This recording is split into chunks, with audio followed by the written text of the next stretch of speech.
হামদান ইয়ামনের একটি গোত্রের নাম, যাদের প্রতিনিধি দল তাবুক অভিযানের পর অর্থাৎ নবম হিজরির শেষ দিকে মদিনায় আসে।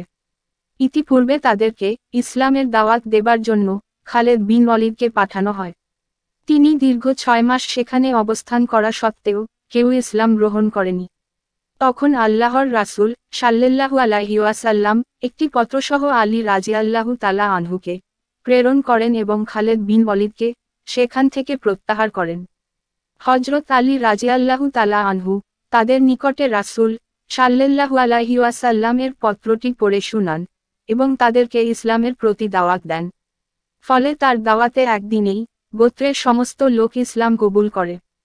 এই সুসংবাদ জানার পর আলী রাদিয়াল্লাহু তাআলা আনহু এর প্রেরিত পত্র পাঠ করার পর আল্লাহর রাসূল সাল্লাল্লাহু আলাইহি ওয়াসাল্লাম খুশিতে সিজদায় শুকর আদায় করেন এবং সিজদা থেকে ওঠার পর তার জবান মোবারক থেকে বেরিয়ে আসে, হামদানবাসীদের উপরে শান্তি বর্ষিত হোক, হামদানবাসীদের উপরে শান্তি বর্ষিত হোক। জাদুল মা আদ-দ্বীনের 544 বুখারী হাদিস 4349।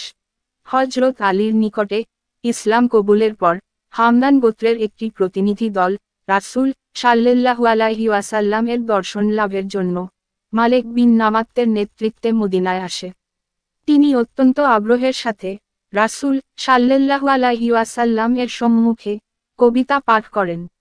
অতঃপর রাসূলুল্লাহ সাল্লাল্লাহু আলাইহি ওয়াসাল্লাম মালিক বিন নামাতকে উক্ত কওমের নেতা নিযুক্ত করেন ও তাদের নিকটে পত্র প্রেরণ করেন। জাদুল মা আদ-দ্বীনের 544 ইবনু হিশাম 2 এর 597। শিক্ষণীয় বিষয়, যারা বলেন ইসলাম তরবারির জোরে প্রসার লাভ করেছে তারা বিষয়টি লক্ষ্য করুন।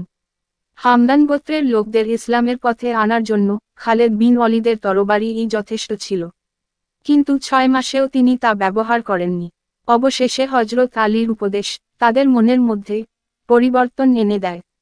প্রকৃত অর্থে দাওয়াতের মাধ্যমেই ইসলাম প্রসার লাভ করেছে এবং ভবিষ্যতেও করবে ইনশাআল্লাহ।